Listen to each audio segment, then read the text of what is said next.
Hello అండి, అందరికీ నమస్కారం. నేను మీ కట్టకార్తి. ఆంధ్రప్రదేశ్ రాజధాని అమరావతి మీద నిన్న జగన్మోహన్ రెడ్డి గారు చేసిన కామెంట్స్ ఇప్పుడు మీడియాలో కావచ్చు, సోషల్ మీడియాలో కావచ్చు వైరల్ గా మారాయి. నిన్న ఆయన నేషనల్ మీడియాతో ఇంటరాక్ట్ అవుతూ నదీ గర్భంలో చంద్రబాబు నాయుడు గారి ప్రభుత్వం రాజధాని కడుతుంది, దీని మీద సుప్రీంకోర్టు కూడా కలగజేసుకోవాలి, అసలు రాజధాని పేరుతో ఇంత హంగామా ఎందుకు క్రియేట్ చేస్తున్నారో నాకు అర్థం కావటం లేదు, ముఖ్యమంత్రి ఎక్కడుంటే అక్కడే రాజధాని కదా, ఎందుకు ఈ రెండో విడత భూసేకరణ అంటూ ఆయన మాట్లాడే ప్రయత్నం చేశారు. ఆయన మాటల్ని ఇవాళ వైసీపీ మీడియానేమో ఒక రకంగా ప్రజెంట్ చేస్తుంది, టీడీపీ మీడియానేమో అమరావతి మీద జగన్మోహన్ రెడ్డి గారు విషయం కక్కారని వాళ్ళు ప్రజెంట్ చేసుకుంటున్నారు. సరే, ఈ పొలిటికల్ ప్రజెంటేషన్స్ ఒక్కసారి పక్కన పెట్టేసి అసలు అమరావతి మీద జగన్మోహన్ రెడ్డి గారికి ఎందుకు అంత కోపం అనేది మాట్లాడుకునే ప్రయత్నం చేద్దాం. అమరావతి మీద జగన్మోహన్ రెడ్డి గారికి ఎందుకు అంత కోపం అనేది మీకు అర్థం కావాలి అంటే జగన్మోహన్ రెడ్డి గారి మైండ్ సెట్ మీకు అర్థం కావాలి. మీకు జగన్మోహన్ రెడ్డి గారి సోదరి వైఎస్ షర్మిల గారికి సంబంధించి ఒక విషయాన్ని చెప్తాను. వైఎస్ షర్మిల గారు జగన్మోహన్ రెడ్డి గారు జైల్లో ఉన్నప్పుడు జగన్మోహన్ రెడ్డి గారికి సానుభూతి క్రియేట్ చేయడం కోసం పాదయాత్ర చేసిన వ్యక్తి, జగనన్న వదిలిన బాణాన్ని అంటూ జగనన్న పేరుని హైలైట్ చేస్తూ జనంలోకి వెళ్ళిన వ్యక్తి. ఇలా జగన్మోహన్ రెడ్డి గారికి ఆ రోజు పెద్ద ఎత్తున సానుభూతి వచ్చిందంటే కారణం one of the reason Sharmila చేసిన ఒక పాదయాత్ర. కొన్ని వేల కిలోమీటర్లు తిరిగారు ఆవిడ. మరి అంత కష్టపడ్డ వ్యక్తికి 2014 ఎన్నికల్లో గాని 2019 ఎన్నికల్లో గాని కడప లోక్సభ సీట్ ఇవ్వటానికి జగన్మోహన్ రెడ్డి గారు నిరాకరించారు. 2019 ఎన్నికల కంటే ముందు కడప లోక్సభ స్థానాన్ని షర్మిల గారికి ఇవ్వాలి అని డిమాండ్ చేసినందుకు వైఎస్ వివేకానంద రెడ్డి గారికి ఎలాంటి పనిష్మెంట్ ఎదురైందో మీ అందరికీ తెలుసు. సరే, 2019లో అధికారంలోకి వచ్చిన తర్వాత కనీసం ఒక రాజ్యసభ సీట్ ఇవ్వమని షర్మిల గారు అడిగినా సరే ఇవ్వటానికి జగన్మోహన్ రెడ్డి గారు నిరాకరించారు. ఆంధ్రప్రదేశ్ రాజకీయాలతోటి వైసీపీ పార్టీ తోటి ఏ సంబంధం లేని రిలయన్స్ సంస్థకి సంబంధించినటువంటి వ్యక్తికి, అందులోనూ రాజశేఖర రెడ్డి గారిని చంపించారు వాళ్ళే అని ఆరోపించిన సంస్థకి సంబంధించిన వ్యక్తికి రాజ్యసభ ఇవ్వటానికి జగన్మోహన్ రెడ్డి గారు ఓకే చెప్పారు. కానీ తన కోసం కష్టపడ్డటువంటి షర్మిలకి మాత్రం రాజ్యసభ సీట్ ఇవ్వటానికి జగన్మోహన్ రెడ్డి గారు నిరాకరించారు. ఎందుకు నిరాకరించారో తెలుసా? జగన్మోహన్ రెడ్డి గారి ప్రెస్ మీటు, షర్మిల గారి ప్రెస్ మీటు పక్కన పెట్టుకొని మీరు చూడండి. జగన్మోహన్ రెడ్డి గారు స్క్రిప్ట్ లేకుండా చదవలేరు, పైగా అనేక తప్పులు చదువుతారు. కానీ షర్మిల గారు అనర్గళంగా మాట్లాడగలరు. సరే, కొన్ని విషయాల్లో ట్రోల్స్ గురైతే గురి కావచ్చు, కానీ వితౌట్ స్క్రిప్ట్ ఆమె మాట్లాడతారు. కానీ ఆమె కనుక వైసీపీ పార్టీలో ఎంపీగా అవకాశం ఇచ్చి ఒక మంచి పొజిషన్ ఇస్తే మరొక పవర్ సెంటర్ అవుతారు అని జగన్మోహన్ రెడ్డి గారు భయపడ్డారు. అంటే తను సరిగా మాట్లాడాడు, స్క్రిప్ట్ లేకుండా మాట్లాడలేని పరిస్థితి, సబ్జెక్ట్ పెద్దగా ఉండదు. కానీ షర్మిల గారికి సబ్జెక్ట్ ఉంటుంది, కొద్దిగా మాట్లాడగలరు, అవసరమైతే సబ్జెక్ట్ నేర్చుకోలేనా మాట్లాడగలరు. కాబట్టి ఏదో ఒక రోజు తనని షర్మిల డామినేట్ చేసే అవకాశం ఉండొచ్చు. తన మీద, తన నాయకత్వ పట్టు మీద వైసీపీ నాయకుల్లో కార్యకర్తల్లో నమ్మకం కోల్పోయినప్పుడు షర్మిల గారు వెనకాల ర్యాలీ అయ్యే అవకాశం ఉంది.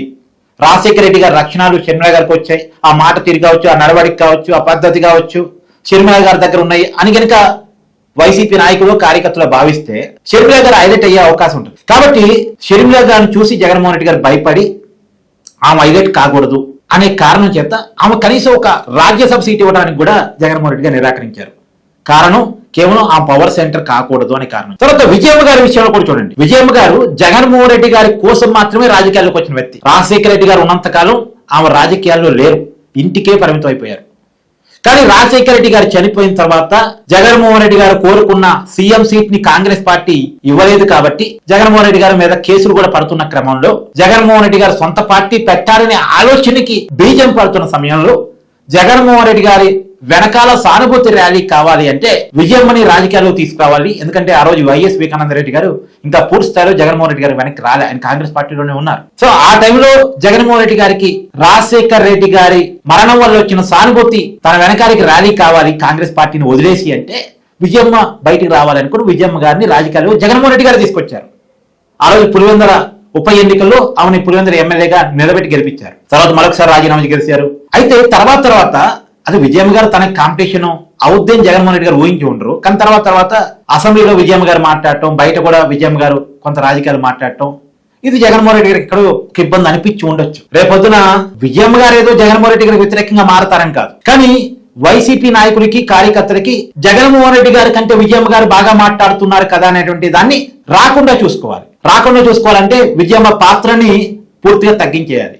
అందుకని పులివెందుల సిట్టింగ్ ఎమ్మెల్యేగా ఉన్నటువంటి విజయమ్మని 2014 ఎన్నికల్లో సంబంధం లేని వైజాగ్ ఎంపీ అభ్యర్థిగా పంపించారు. దానికి విజయమ్మ గారు ఇప్పుడు పులివెందుల సేఫ్ జోన్ సీట్లో జగన్మోహన్ రెడ్డి గారు నిలబడ్డారు.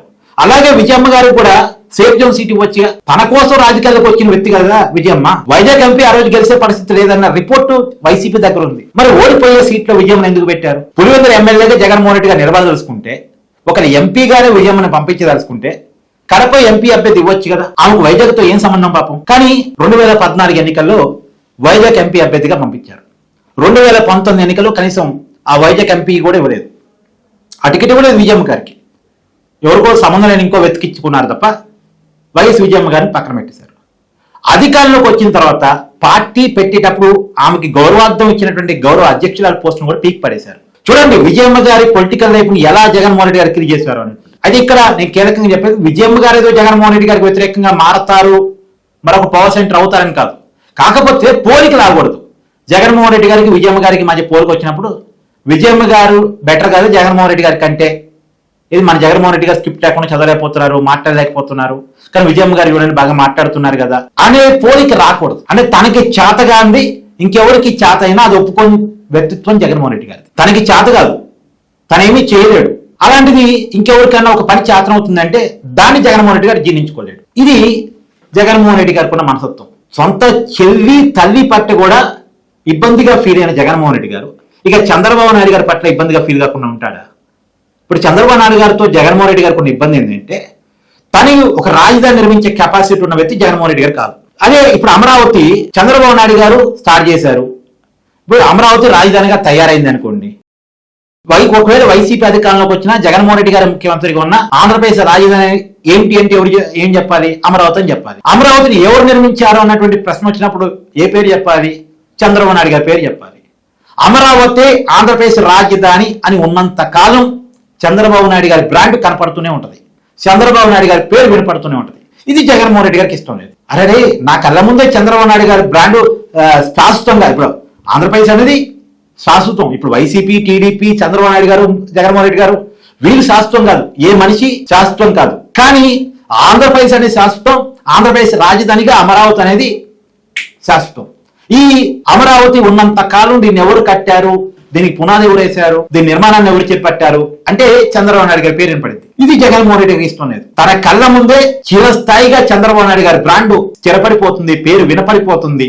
ఇది జగన్మోహన్ రెడ్డి గారికి ఉన్న ఇబ్బంది. అరే వినపడితే నా పేరు వినపడాలి, లేదు నా బ్రాండ్ కనపడాలి, కానీ చంద్రబాబు నాయుడు గారి పేరు బ్రాండ్ వినపడుతుంది ఏంది అనేటువంటిది జగన్మోహన్ రెడ్డి గారికి ఉన్న కోపం. సొంత తల్లి చెల్లి విషయంలోనే ఇబ్బంది పడ్డ జగన్మోహన్ రెడ్డి గారు ఇక చంద్రబాబు నాయుడు గారి విషయంలో ఇబ్బంది పడకుండా ఉంటారా? అందుకని అమరావతి మీద అంత కోపం. అంతే తప్ప వాస్తవానికి జగన్మోహన్ రెడ్డి గారు 2019 ఎన్నికల కంటే ముందు చెప్పింది ఏంది? అమరావతిని రాజధానిగా మేము అంగీకరిస్తున్నాం.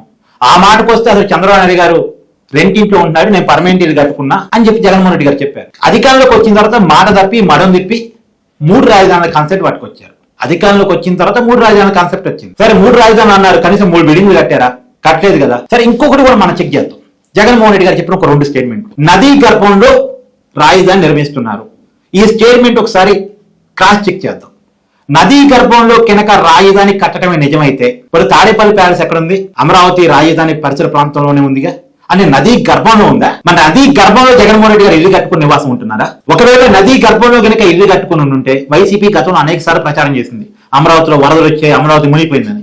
తాడేపల్లి ప్యాలెస్ ఎన్నిసార్లు మునిగిపోయింది? జగన్మోహన్ రెడ్డి గారి ఇంట్లో వస్తువులు ఎన్నిసార్లు బయటకు కొట్టకపోయినాయి? చెప్పాలి దీనికి సమాధానం, చూపించాలి దానికి సాక్ష్యాలు. సరే ఇంకోటి కూడా, ఇప్పుడు నది ఒడ్డున రాజధానులు ఉంటాయి.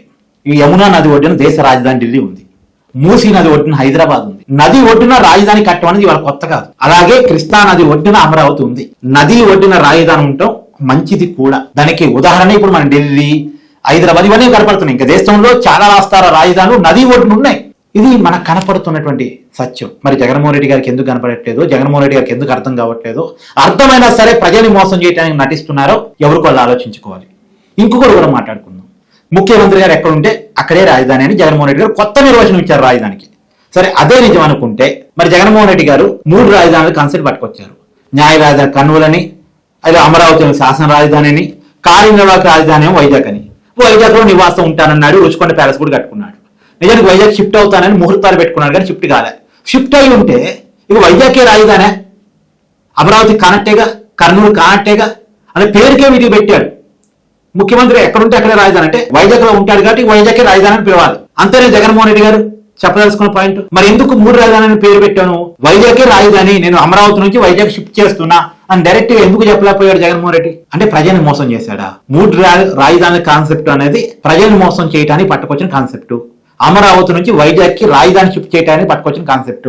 మరి అదే డైరెక్ట్ గా చెప్పొచ్చు కదా, నేను రాజధాని మార్చేస్తున్నాను, అమరావతి కాదు వైజాగ్ ని రాజధానిగా పెట్టేస్తున్నాను అని అనొచ్చు కదా. 3 రాజధాని కాన్సెప్ట్ అని, ఒకదాని శాసన రాజధాని, ఇంకో దాని కార్యనిర్వాహక రాజధాని, ఇంకో దాని న్యాయ రాజధాని అని చెప్పడం ఎందుకు? నేను వైజాగ్ వెళ్తున్నాను, అక్కడ నుంచి పరిపాలన చేస్తాను, నేను అక్కడ ఉంటే అదే రాజధాని కాబట్టి, నేనే ముఖ్యమంత్రిని కాబట్టి వైజాగ్ రాజధానిగా ఉండబోతుందని చెప్పొచ్చు కదా. చెప్పడానికి భయపడ్డా, బెదిరిపోయాడా, ప్రజలు మోసం చేద్దామని డిసైడ్ అయ్యాడా? సో ఏది ఏమైనా జగన్మోహన్ రెడ్డి గారు అమరావతిని కిలి చేయడం కోసమే ఆయన మాటలైనా, ఆయన చేతలైనా, ఆయన 3 రాజధానుల కాన్సెప్ట్ అయినా అమరావతిని రాజధానిగా ఉండకూడదు అనేటువంటి ఒక ఆలోచన ధోరణి వల్లే ఆయన ఇన్నాళ్ళు మేము ఏదైతే చెప్తూ వస్తున్నామో అదే నిజమని నిన్న ఆయన మాటల ద్వారా నిజమైంది. ఆయన మాటల ద్వారా అదే నిజమైంది. ఆయన మాటల్లో లాజిక్ లేదు, నిజం లేదు. ఇంకొక మాట కూడా ఏంది అంటే, ఆయన ఇలా అమరావతి మీద కోపం పెంచుకోవడానికి ఉన్న కారణం మాత్రం చాలా క్లియర్ గా ఆయన మైండ్ సెట్ మారాలి. షర్మిలా గారి విషయంలో, విజయం గారి విషయంలో ఆయన మైండ్ సెట్ ఎలా ఉందో అమరావతి విషయంలో కూడా అలా ఉంది. అమరావతి విషయంలో అలా ఉండటానికి ఉన్న కారణం చంద్రబాబు నాయుడు గారి బ్రాండ్ చిరస్థాయిగా ఉండిపోతుంది, పేరు చిరస్థాయిగా వినపడుతుంది అనే కారణం. ఒక మాట నేను జగన్మోహన్ రెడ్డి గారికి చెప్పదలుచుకుంది ఏంటంటే, ఏ రాజశేఖర రెడ్డి గారు వారసున్యాన్ని రాజకీయాల్లోకి జగన్మోహన్ రెడ్డి గారు వచ్చారు, రాజశేఖర రెడ్డి గారు అధికారంలోకి వచ్చిన తర్వాత చంద్రబాబు నాయుడు గారి బ్రాండ్ చెరిపేద్దామని ఎప్పుడు అనుకోలేదు. తన బ్రాండ్ క్రియేట్ చేసుకుందాం అనుకున్నారు. అందుకే 108, పీజీ రీయింబర్స్మెంట్, ఆరోగ్యశ్రీ ఇలాంటి పథకాల ద్వారా తనకంటూ ఒక బ్రాండ్ క్రియేట్ చేసుకున్నారు, తనను తాను ఎక్స్పోజ్ చేసుకున్నారు. ఇప్పుడు జగన్మోహన్ రెడ్డి గారు కూడా చేయాల్సింది ఏంది? చంద్రబాబు నాయుడు గారికి ఒక బ్రాండ్ ఉంది, అలానే తనకంటూ ఒక బ్రాండ్ నిర్మించుకునే ప్రయత్నం చేయాలి. చంద్రబాబు నాయుడు గారి కంటే తనం తాను ఎక్కువగా జగన్మోహన్ రెడ్డి గారు అధికారంలోకి వస్తే ఇంత చేశారా అని చెప్పుకునేటువంటి పరిస్థితి క్రియేట్ చేయాలి. చంద్రబాబు నాయుడు గారి బ్రాండ్ కంటే తనం తాను ఎక్కువగా బ్రాండ్ గా నిర్మించుకునేటువంటి ప్రయత్నం చేయాలి. కానీ తనకి చేత కాదు కాబట్టి, తను చెయ్యలేడు కాబట్టి, తన బటన్ నొక్కుతూ కూర్చునే ముఖ్యమంత్రిగానే మిగిలిపోయాడు కాబట్టి, అవతల వాళ్ళు కూడా అలాగే కూర్చోవాలి, చేతులు ముడుచుకొని బటన్ నొక్కుతూ రికార్డెడ్ వీడియో ఇచ్చేసి, స్క్రిప్టెడ్ వీడియో ఇచ్చేసి, అలాగే ముఖ్యమంత్రులు తనలాగే మిగతా వాళ్ళు కూడా ఉండాలి అని కోరుకోవడం మాత్రం తప్పు. మీ అభిప్రాయాన్ని కామెంట్ రూపంలో తెలియజేయండి. Thank you.